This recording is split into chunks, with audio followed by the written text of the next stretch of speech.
Supreme court ने आज 10 जुलाई फैसला सुनाया कि एक मुस्लिम महिला अपने पति से भरण पोषण की मांग के लिए भारतीय दंड प्रक्रिया संहिता CRPC की धारा 125 के तहत याचिका दायर कर सकती है। न्यायमूर्ति BV नागरत्ना और ऑगस्टीन जॉर्ज मसीह की पीठ ने एक मुस्लिम व्यक्ति की याचिका को खारिज कर दिया, जिसमें उसने अपनी तलाकशुदा पत्नी को अंतरिम भरण पोषण देने के निर्देश के खिलाफ अपील की थी। कोर्ट ने स्पष्ट किया कि मुस्लिम महिलाओं तलाक पर अधिकारों का संरक्षण अधिनियम 1986 धर्मनिरपेक्ष कानून पर प्रभावी नहीं होगा।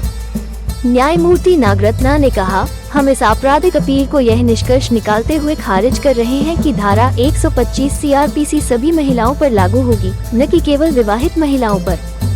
पीठ ने ये भी स्पष्ट किया कि यदि CRPC की धारा 125 के तहत याचिका लंबित रहने के दौरान कोई मुस्लिम महिला तलाकशुदा हो जाती है, तो वो मुस्लिम महिला विवाह पर अधिकारों का संरक्षण अधिनियम 2019 का सहारा ले सकती है। इस अधिनियम के तहत उपलब्ध उपचार धारा 125 CRPC के तहत उपलब्ध उपचार के अतिरिक्त हैं।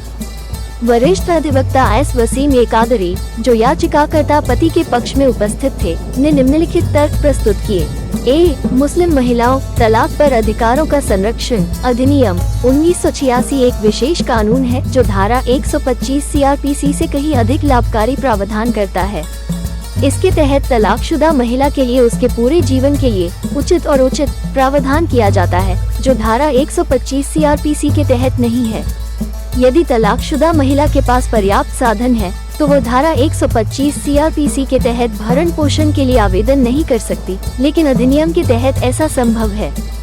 B. मोहम्मद अहमद खान बनाम शाह बानो बेगम मामले से स्थापित कानूनी स्थिति यह है कि तलाक का तथ्य महत्वपूर्ण नहीं था और हर मुस्लिम महिला धारा 125 CRPC के तहत याचिका दायर कर सकती थी।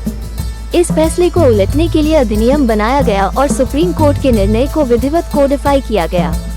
अधिनियम अपने आप में एक पूर्ण कोड है और इसके प्रावधानों का अध्ययन करने पर यह स्पष्ट होता है कि इसका उद्देश्य धारा 125 CRPC पर प्रबल होना था।